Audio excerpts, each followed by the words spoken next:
We have all heard tell at one time or another of the large number of endangered species in our world today, including the giant panda, blue whale, um, the leatherback turtle, sea turtle, and many others. In three regions of the world, the Congo Basin, the West Amazon rainforest, and Southeast Asia, 120 species could find themselves on the brink of extinction in the next 30 years, according to a study by the University of Oregon, the Department of Ecosystems. Well, what could be behind this problem? Well, the answer is most definitely deforestation, which has run rampant throughout our world since the early 1960s. I remember when I was younger, my house was backed by a large number of trees, and I would often spend time running through the clearing looking for animals or watching birds in the trees. However, as our development grew, these trees were replaced by duplexes and condominiums, and I lost my shaded paradise. The effects of deforestation are very serious, and they affect our world today. These include, but are not limited to, the increase of greenhouse gases in our environment, the loss of biodiversity, as well as the increased mobilization of mercury in soil, and the loss of soil fertility.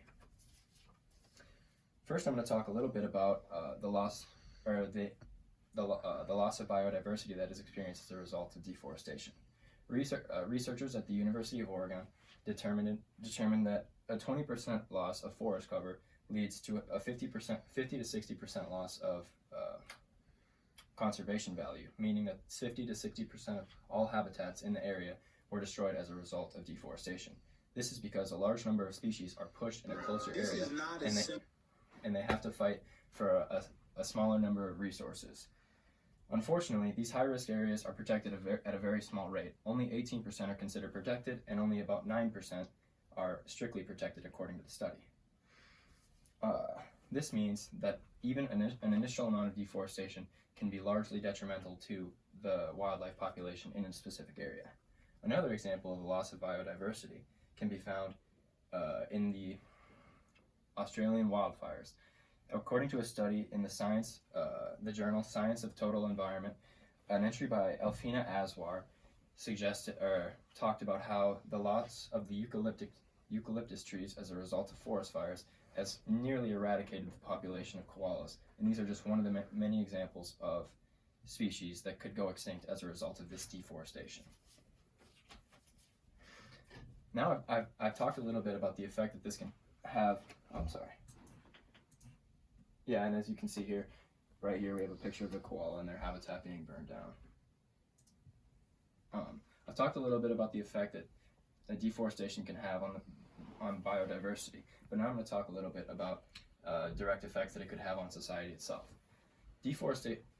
Mercury is a deadly element that when it comes into contact with the human body can be detrimental to our health and our internal organs. Mercury can be found in soil as it was left over behind by the industrial revolutions of the past. According to a study in the Journal of the Science of Total Environment conducted by Rebecca Gamby, when forests are destroyed and replaced by farmland and tilled, this can actually lead to mercury being kicked up into the environment and end up in our rivers and our food systems, which can be detrimental to our health.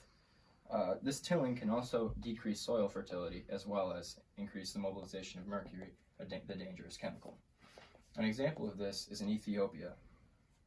A study by the Department of Agriculture and Ecosystems and Environment conducted by Ghent University suggested that soil fertility decreases significantly 20 to 25 years after deforestation in a region of Ethiopia.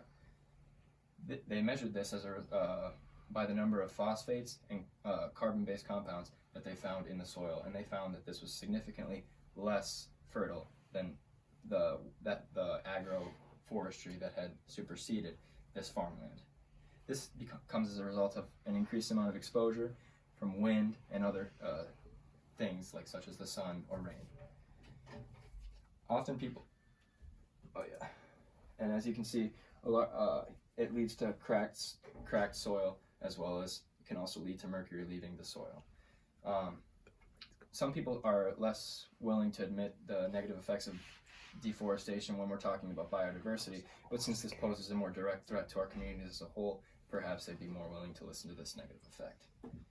Now I'm going to talk a little bit about how deforestation can lead to higher greenhouse gases. Well, all trees perform a chemical process called photosynthesis, where it takes in carbon dioxide from the environment and releases oxygen. In a study found in the electronic journal, a green journal, a study performed by researchers at UCLA found that carbon dioxide levels have risen 30% over the last century and continue to climb to this day. Well, carbon dioxide is a greenhouse gas, and this contributes to something called the greenhouse effect, where sun rays come in and they're trapped by gases and they lead to global warming. Well, trees act largely like our Earth's lungs.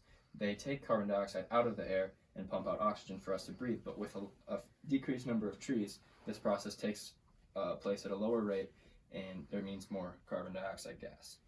In a study in the PLOS1 journal, they found that in the regions that replace forests, the amount of carbon dioxide per unit area absorbed by the system is much, much less, meaning it's processed at a much less efficient rate.